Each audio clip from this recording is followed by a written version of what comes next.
نحمده ونصلي على رسوله الكريم بسم الله الرحمن الرحيم عن أبي هريرة رضي الله تعالى عنه نبي صلى الله عليه وسلم said كلمتان حبيبتان إلى الرحمن خفيفتان على اللسان ثقيلتان على الميزان سبحان الله وبحمده سبحان الله العظيم.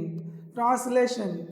It is narrated from Hazrat Abu Hurairah radhiyallahu ta'ala anhu, Nabi sallallahu alayhi wasallam said, there are two words that are very dear to Allah. They are very light on the tongue and very heavy in the scales. Those words, Subhanallahi wa bihamdihi, Subhanallahil Azim. My dear brothers and sisters, in the morning and evening, arrange the third kalma, Durood Sharif and Astaghfar. May Allah grant us tawfiq to follow this thing. We will meet in the next video, inshallah ta'ala. Please don't forget to like, share and subscribe my channel. Assalamu alaikum wa rahmatullah.